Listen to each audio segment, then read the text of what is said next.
A very good evening to you all, and thank you for joining us in this edition of the English News here on Rwanda Television. Let's begin with a look at the key stories making headlines.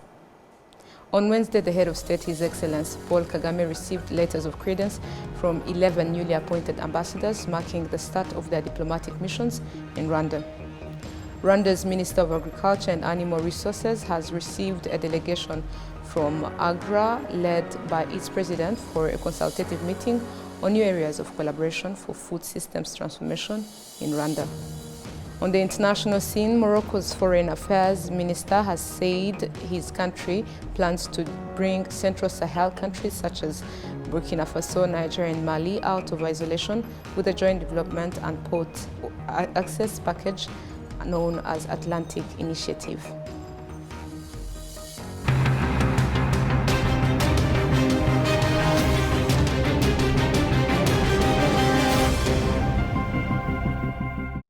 My name is Olive Net, and it's always a pleasure to have you with us, and let's dive into the news in details. On Wednesday, the head of state, His Excellency Paul Kagame, received letters of credence from 11 newly appointed ambassadors, marking the start of their diplomatic missions in Rwanda. Following the presentation of their credentials, the ambassadors expressed their commitment to fostering strong bilateral relations and advancing mutual development between their respective countries and Rwanda. We have details. Among the diplomats who presented their letters of credence to President Paul Kagame were ambassadors from countries appointing their first ever representatives to Rwanda, as well as others establishing their first permanent embassies in Kigali. Ghana's High Commissioner to Rwanda, Ernest Yo-Amporful, highlighted the significance of his country's inaugural embassy in Rwanda, emphasizing that this milestone would serve to deepen bilateral relations and enhance cooperation between the two nations. Rwanda. In fact, recently Rwanda launched some Rwanda products in Ghana. And my vision, whilst I'm here, is to establish something like a Ghana trade mission where we'll have a lot of Ghanaian small-scale entrepreneurs coming together under that, trade mission to promote made in Ghana products. In fact, one of our core mandates here is to find markets for Ghanaian products, and I believe that Rwanda will be another opportunity for us to get a market for our small-scale entrepreneurs. For the first time, Nicaragua, Luxembourg, and Armenia have established diplomatic representation in Rwanda. The ambassadors noted that this milestone will play a crucial role in strengthening ties and fostering enhanced cooperation between their countries and Rwanda. For Rwanda, I'm very grateful to be here. What a beautiful city you guys have. A relationship that goes way back, a relationship of brothers. And we are here to strengthen that relationship and to cooperate together in different aspects like agriculture, education, tourism, international forum, wherever it's needed, because we are here to support each other. We are both on the road to development, and the first priority for us is our people. And that's what we are here for. So we have a history of struggles and you can say fight, and it has taken us a while to be where we are at. But we are very resilient people, both Rwanda and Nicaragua. We are strong people, and we have continued to move forward, and now we see the result as we are now have two country in development. C'est pas le début d'une coopération, c'est la continuation d'une coopération. Mais it's not the beginning of a cooperation, it's the continuation of a cooperation, but it takes another form, even more concrete. Since I'm the first representative of Luxembourg in Rwanda, we opened an embassy this summer. We have already a chargé d'affaires who is already on site. We will try to develop relations even more in several areas and several sectors. We'll focus mainly on issues of education, professional training, employment, but also climate adaptation, but also finance that is sustainable and innovative. These are the themes that will guide our action and will contribute to Rwanda's continuous development over the last 30 years. Pour contribuer à ce que le Rwanda continue son développement formidable de ces dernières 30 années.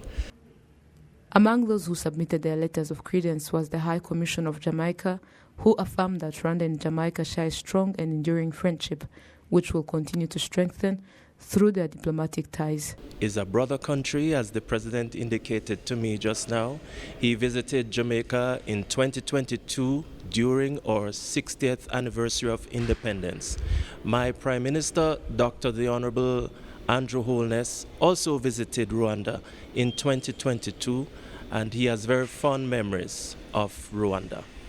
And so my job is to reiterate and to expand and deepen our relationship with Rwanda. Cooperate in the areas of justice, tourism, technology, and digitization, and we hope to expand in the areas of defense and the medical industry.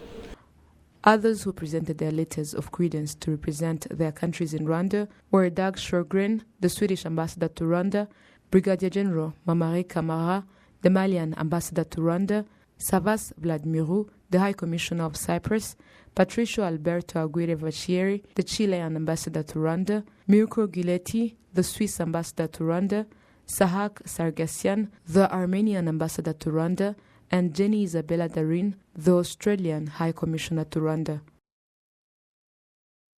Now to the justice sector. On Wednesday, Rwanda extradited Salman Khan, an Indian national suspected of terrorist organization and other crimes against the Indian government. Prince Manzi has more on this. On Wednesday, Salman Khan, an Indian national, signed handover papers of representatives of both countries before the India's representative signed of receiver of Salman Khan and his belongings. John Bosco Siboyinore, a national prosecutor and head of Genocide Fugitives Tracking Unity, elaborates on the steps toward the arrestation of the suspected terrorist, Salman Khan. Today, we have just concluded the enforcement of an extradition order by the Honorable Minister of Justice and the Attorney General involving an Indian national who is suspected of committing terrorism acts. It was on the 2nd of August 2024 when the Indian government issued a red notice through Interpol system, and they issued this red notice wanting a suspect in the names of Salman Khan, who was later to be identified in Rwanda. He was arrested on 9th of September 2024, and through the Interpol system, the Rwanda Investigation Bureau notified through the Interpol system the Republic of India that Salman Khan has been identified in Rwanda.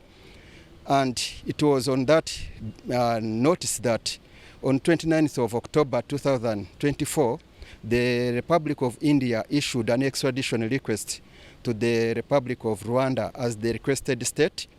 And upon that request, the Minister of Justice and the Attorney General examined and analyzed the extradition request, to which on the 12th of November 2024, he issued an extradition order. And assisting us in the entire... Superintendent of Police Shiva Kumar, one of the delegation that received the alleged terrorist Khan, applauds Rwanda's efforts in arrestation of crime suspects, hence a start-off of agreements of extradition treaty. Rwanda's law on the extradition of criminal suspects to other countries has a clause that stipulates that when a country requests Rwanda to do so, they immediately make an agreement, and that whenever there is a suspect that Rwanda needs in that country, he be extradited. This collaboration with other countries is a testament that Rwanda is not a hide for criminals, as elaborated by John Bosco Siboyinore. Where there is a will, there shall always be a way. We cannot be held down by the fact that we do not have extradition treaties between states. In today's challenges, the global challenges we are facing of human trafficking, money laundering, terrorism, you can name them, cyber crimes, all those crimes no longer need a suspect to be in a given territory. So it is going to be very important for states to embark on international cooperation if we are to narrow the gaps of these fugitives who commit crimes in one country and run to another country. So we need to close the impunity gap that has been always been there. The government of India submitted an official extradition request on August 2nd, which the Minister of Justice and Attorney General, Emmanuel Ugirashebuja, reviewed, eventually leading to the issuance of an extradition order on November 11th. Thank you, Prince, for the details. Now, moving ahead, in the coming days, Arusha, Tanzania will host the 24th Ordinary Summit of the East African Community. Heads of State and RBA's Adam Squizera provides us with an insightful preview of this highly anticipated summit. We have more. We are in Arusha, Tanzania, where the 24th Ordinary Summit of the EAC Heads of State is going to take place, together with the celebration of 25 years of remarkable progress since its revival. Under the overarching theme, EAC at 25 promoting trade, sustainable development and peace and security for improved livelihood.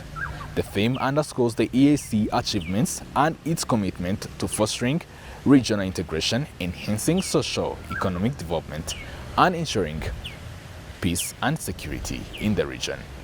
The 25th anniversary provides a perfect juncture to reflect on its achievements, highlight challenges, and chart the way forward for integration process in East Africa. However, the 24th Ordinary Summit of the EAC Heads of State will be preceded by the high-level summit, which will mainly focus on promotion of trade in the region, digital transformation, and enhancing peace and security. Adam Squizera, reporting for RTV News in Arusha, Tanzania. Thank you, Adams, for the details, and we hope to know more about the summit soon. Rwanda's Minister of Agriculture and Animal Resources has received a delegation from the AGRA, led by its president, for a consultative meeting on new areas of collaboration for food systems transformation in Rwanda. AGRA is investing $50 million over the next 5 years to support this vision. The first one is access to inputs. It's one thing to have inputs, but another thing to have access to inputs. So the inputs, seeds, the pest control facilities, and fertilizers. So they should be able to, our farmers should be able to access these inputs. So how do we do that? One of the enablers in making sure they access these inputs is ensuring that we have got extension system that is down to the farmer, so they are able to reach the farmer in real time. And not only reaching the farm in real time, but being used the way they should be used. The second priority is making sure that as we get the production, the produce, how do we ensure that we don't get a lot of it being wasted? So we are investing in terms of the whole value chain management, post-harvest processing, the machinery that are required, the capacity that's required to ensure that the food that we produce should be able to be stored, not only for a short time, but for a long time, to get us two benefits. One, to ensure that we've got food security. Second, if and when there's shortage on the market, we can actually put more food on the market and we dump inflation. The third one is livestock, ensuring that we are self-sufficient and we are able to even export. Still on this, emphasis is going to be put on key areas of the agricultural sector, namely the export of greens and vegetables, as well as poultry products. Another important matter is job creation among youths and women. So being able to ensure that we have food security that starts with seed is something we're extremely proud of, because that's something we did with the ministry and we've delivered. The second one is improving quality control, because for private sector to use and produce seed as a business, you have to have institutions that have the capability to provide the oversight that is needed. We've worked with RICA, we've worked with the Ministry of Agriculture. We do feel like they have the capability they need to be able to oversee the production ecosystem for seed so that seed can deliver value. Because if you don't do it, anything can be called seed and then the farmer suffers. So to protect the farmer, you have to ensure that there are institutional mechanisms that can actually work and protect the farmer by ensuring that the private sector does the right thing, not just making money from the business, but also ensuring that they are taking the right seeds to farmers. So those are two things I would say. That's why we put a lot of effort. Going forward, we are investing about $50 million in the next 5 years, and that $50 million is going to focus on moving horticulture and ensuring that horticulture is working, especially chilies and avocado, investing in the poultry sector, but most important, creating jobs. Additionally, the Ministry of Agriculture and Animal Resources has announced the plan to increase the quantity of strategic food reserves from 40,000 tons capable of sustaining the population for 3 months to 200,000 tons per year, which can support the population for 6 months. This goal is set to be achieved by the end of the next year. To other matters, the Rwandan government has committed to investing over 1,000 billion Rwandan francs in environmental protection and climate change mitigation by 2030. This commitment was the centerpiece of discussions held on Wednesday between the Ministry of Finance and Economic Planning and its development partners. The talks focused on strategies to integrate climate-resilient planning and sustainable investments into national development frameworks. Take a look. One of the environmental investment projects that Rwanda and its partners have invested in and is now producing good results and appreciated by the population is Green Gicumbi. Among us, there are residents who receive cows, and now they have enough milk in addition to what these cows provide. On our terraces, we have grass where these cows feed, which has also helped prevent soil erosion. We have enough pasture for our cows, both the ones provided to us as well as the one we bought ourselves. Green Gicumbi has also helped us with reforestation. The trees they planted are now ready to be harvested. Additionally, on the terraces, they plant trees that can be intercropped, including avocados and more. These trees support us while we wait for the trees planted by the Green Gicumbi to be harvested. Insufficient investment in environmental projects is a global problem with the most severe consequences affecting people with low income. Based on the frequent gaps in the budget implementations, Executive Director of Transparency International Rwanda believes that Rwanda should increase and reinvest funds in local government, which he believes will also reduce the gaps in implementation of environmental projects. Our first role is advocacy, to whistle the blower, as we did this morning during the session when we tabled the issue at the high-level policy making. First and foremost, the message is sent. The second is to work with the local leaders. Here Rwanda, beyond the research, we engage with the local leaders to understand the root causes of those non-use of public funds, including the idle funds or the existing idle assets. We discuss with the implementers, the local leaders. Some of them complain of lack of coordination or information sharing from the top to the lower level. And those gaps are discussed at the high level, and it's on that way that the policies are reviewed so that to address those loopholes. We are a country which aim to use adequately the little resources available. By 2030, Rwanda plans to invest over $11 billion, which is about 1,000 billion francs, in environmental investment projects. On Wednesday, the Ministry of Finance and Economic Planning held discussions with stakeholders involved in the implementation of these projects to discuss how to improve environmental protection strategies and mitigate the effects of climate change, as explained by Richard Tusabe, Minister of State in charge of National Treasury at the Ministry of Finance and Economic Planning. The assessment that was done, it was about $11 billion to do what the national determined contributions on climate change. So far, we managed to raise about 4.8. We still have a gap of 6.2 up to 2030. The beauty of it is that it's not a whole government, only a government effort. We are working with development partners, They are supportive, not only financially but also technically. And that has given us confidence that we are going to realize the investment ambition that we have, but not only the investment in terms of money, but building policies, building fundamentals that give us sustainability, that whatever we've done will not go to waste in a few years to come. So that's how we are working with the development partners to ensure that whatever we do is sustainable in nature.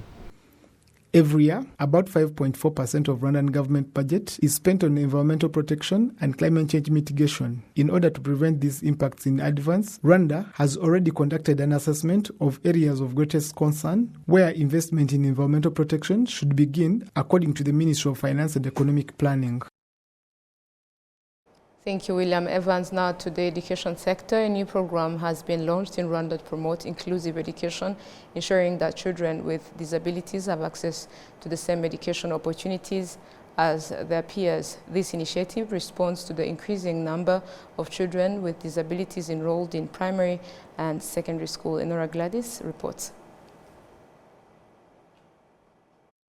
During this dialogue, various activities were showcased, highlighting the remarkable abilities of children with disabilities, as well as the shortage of teachers needed to support them, as explained by some teachers. We've seen that government is trying to do each and everything to help us so that we can, all of us work together so that we find different problems to help those learners with intellectual disabilities. And also challenges are so many because working with teaching learners with the intellectual disabilities is a very big task. We were supposed to be a teacher and a caregiver at the same time, and managing different behaviors of all those learners, it is also another issue. Regarding to what they have said, we came to find that there is a big plan that our government is going to put into practice so that our learners will study as well as other learners without problems, without hindrance, and disabilities do. Imbogamizi dufite ikomeye niyo kutagira abarimu. The biggest challenge we have so far is the small number of teachers who can teach the students with disabilities. For example, students with deaf disability require that such a class have 2 teachers, one to teach the students with disabilities in sign language and another to teach in a normal way. Therefore, the main challenge is the insufficient number of teachers. Umuti ushobora kuboneka, solution ishobora kuboneka nazo zikaganirwaho. The Minister of Education, Joseph Nsengimana, mentioned that there is still a long way to go in supporting teachers of children with disabilities, despite the progress that has been made. A number of interventions that you can look at. We have centers that are dedicated to providing education for people with disabilities. However, we realize that people with disabilities are everywhere. So we need to put in place measures, first to raise awareness, second to identify, and third then to actually support them. So we have put together an interministerial committee that's actually a technical committee that's looking at these issues and will make recommendations to the policymakers to make sure that we put in place those measures to support all children across the country. But in the meantime, we have the centers which we are supporting, and we also are providing some level of specialization during our teacher training to focus on how to support learners with disabilities. So those are things that are underway. So we hope that in the near future we'll be able to share how the comprehensive measures that will be put in place. Well, we're still progressing, and I think there is never a time where you feel like you've reached, absolute position. We are progressing, but if you look at all schools now, you will realize that they have accessibility, and so that's already a huge improvement to what we had previously. But with that, accessibility is primarily on learners with physical disabilities, right? So we are looking to expand beyond the physical disabilities to actually look at some of the mental disabilities. And that's where it gets a bit tricky, because first of all, the parents themselves need to be aware of it and be able to detect it, be able to accept it, and be able to seek help for those children. And once they get to school, the teachers need to also do the same. They need to identify it and not just call these problem children because they don't know what the issue is, but how do they detect it? And then if a child is at a different levels that cannot be supported within the existing infrastructure, how do we refer these children to some centers, specialized centers that can help them? It is a big challenge. We recognize that, but it is one that we're working on.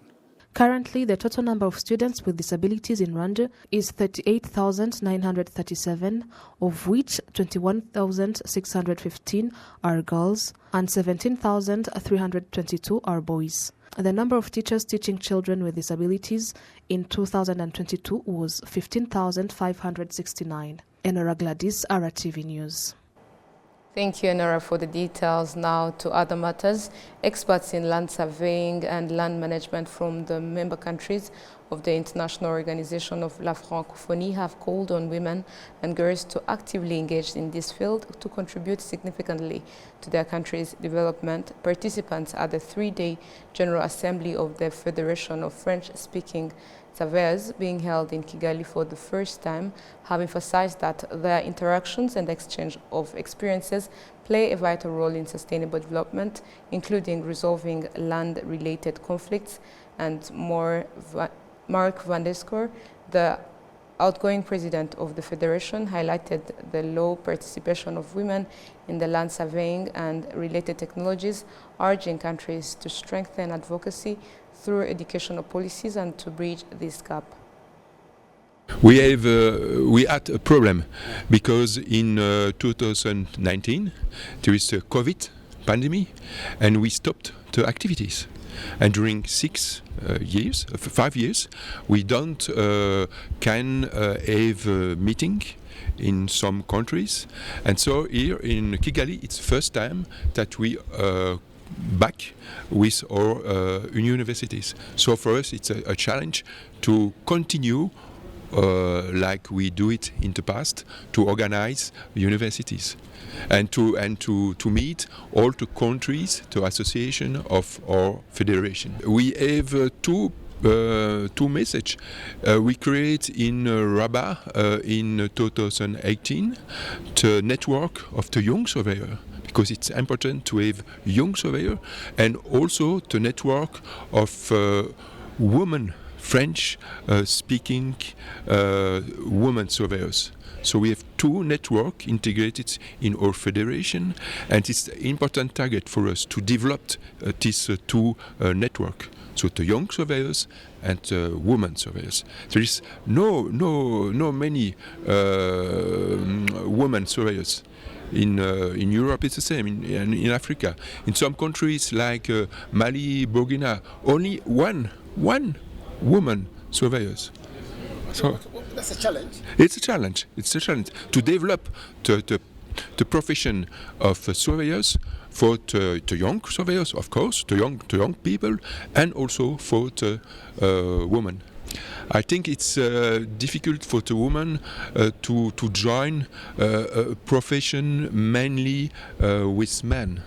You see, but no, the technology change. In the past, the surveyor go to the field to make measurement.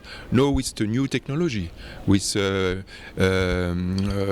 drone, the GNSS technology, it's not a profession for the man. It's a profession for everybody, for the man, but also for the woman.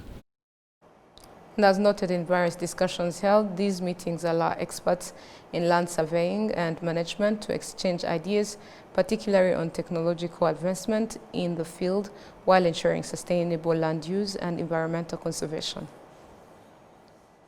To other matters, Rwandan negotiators in COP29 say that COP29 outcomes were not good owing to several reasons. William Evans explores more.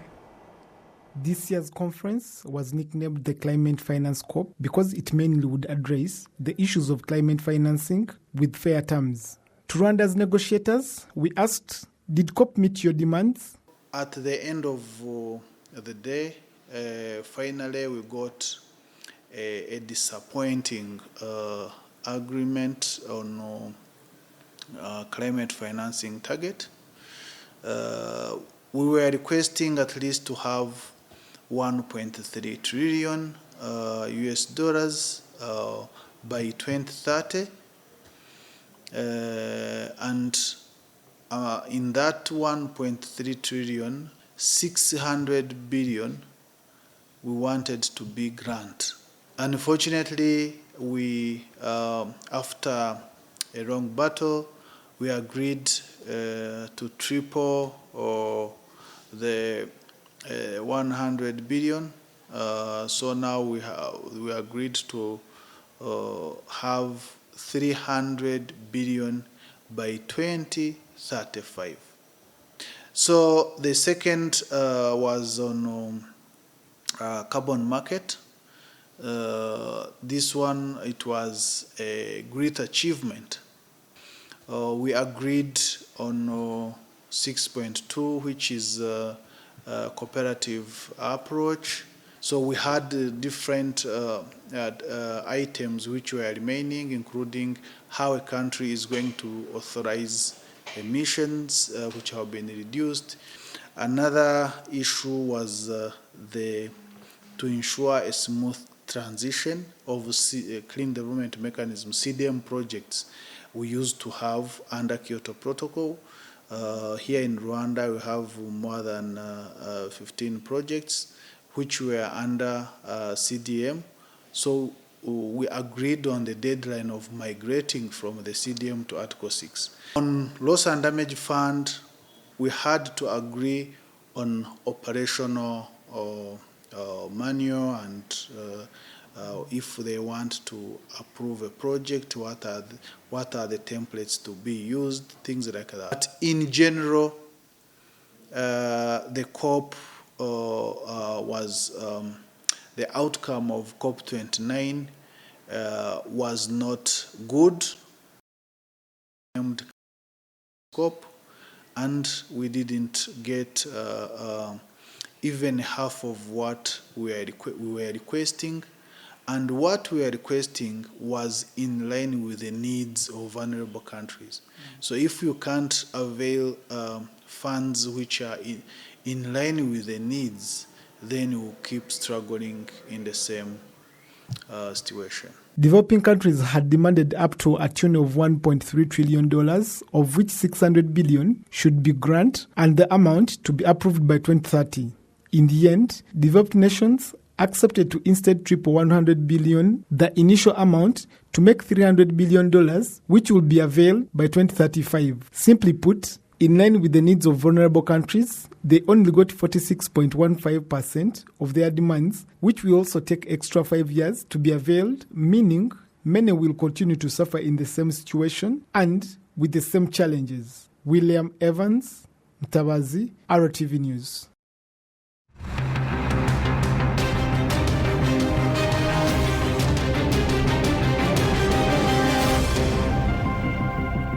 Welcome back to Matters Making Headlines globally. In Morocco, Morocco's Foreign Affairs Minister has said his country plans to bring Central Sahel countries such as Burkina Faso, Niger and Mali out of isolation with joint development and port access package known as Atlantic Initiative. As they battle militants linked to terror groups, Central Sahel countries have turned away from regional and international partners, making many wonder what can their neighbors do to teach out to them. VOA has the details.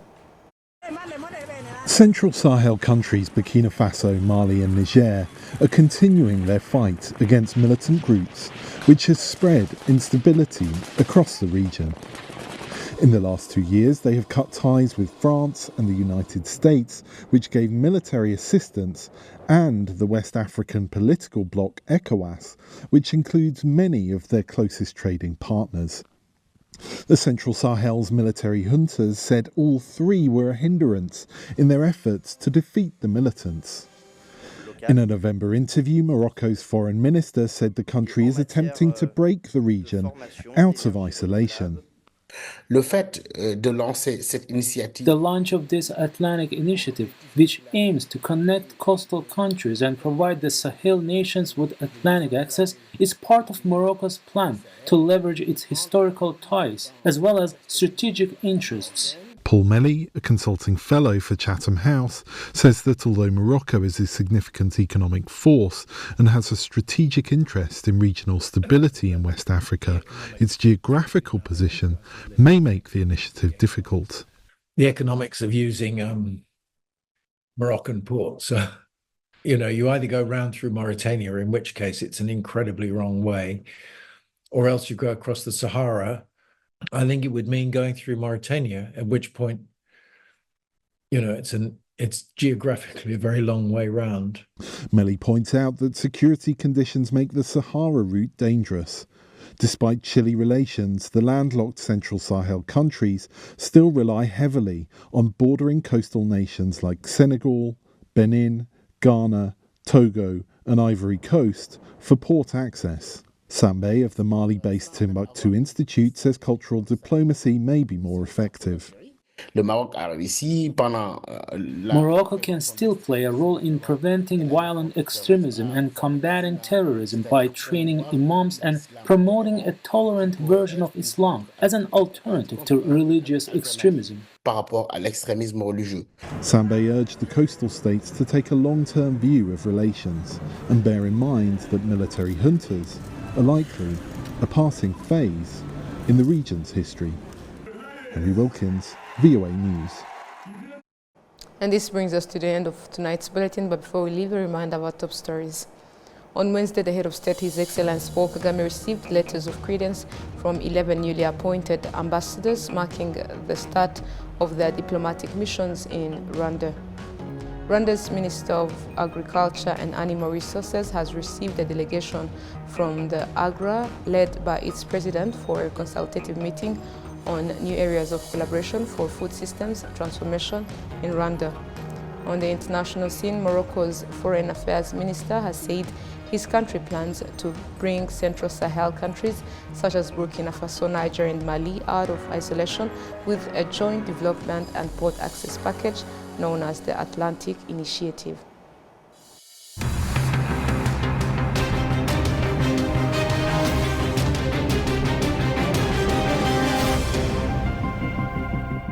Thank you for tuning in to today's broadcast. On behalf of the technical and news production team, we sincerely thank you for being with us. Until next time, goodbye.